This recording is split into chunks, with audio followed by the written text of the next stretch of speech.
Hello guys. Hello guys, আজ আমরা স্কুলে খেলা হইছে।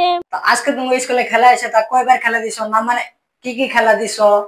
তাহলে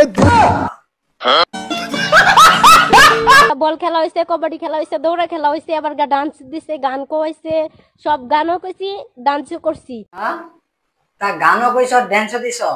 তা কোন গান দিছো? এই গান না ওই গান? বান্দর। যদি ভিডিওটা ভালো লাগে তে শেয়ার আর একটা লাইক করে দিন। আর যদি লাইক না করি মামুনি? যদি লাইক না করুন তে এই যে এটা দিলেই হবে। তা এইটা এটা দিলে হবে না? বান্দর। এটা তো আমরা লোক গেছি, এটা দিলেই তো। এটা দিবেন। তো এইটা সবাই মামুনির এটা দিয়ে দাও। আমি কথা দিয়েছিলাম এর সাথে দেখা না করে যাতে আল্লাহ আমাকে মৃত্যুবরণ করে। এত বড় রিস্ক নিয়ে নিলেন, বাহ বেহেনচোদ বাহ। তা কেন? আল্লাহর নবীর মায়ের নাম আমেনা। আরে হুজুর, কোথায় হলো পরি, কোথায় হলো রেন্দি?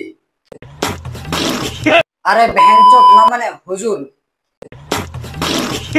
কারণ তোর ভাগ্য ভালো, তুই মরার পরে তোর কোনো হিসাব হবো না, তুই চেল চেলে ডাইরেক্ট জাহান্নামে যাবি। কেসটা তুমি ধরেই ফেলেছো। কারণ তুই একটা পরীর লগে একটা রেন্ডির কিভাবে তুলনা করতে পারোস? কি বলবো, যাই হোক। ইনি কেরা আপনারা অবশ্যই চিনতে পেরেছেন, ইনি হচ্ছেন আমেনা। না চিনার কোনো কারণ নাই, কারণ যারা রেন্ডি তাদের কিন্তু সবাই একটু বেশি চিনে। ঠিক বলেছো। আমার মনে হয় এই পৃথিবীটা আর বেশি দিন টিকবে না, কারণ এদের মতো রেন্ডি আর এদের মতো ভ্যান থাকে তাহলে তো দেশ এমনি বরবাদ হয়ে যাবে।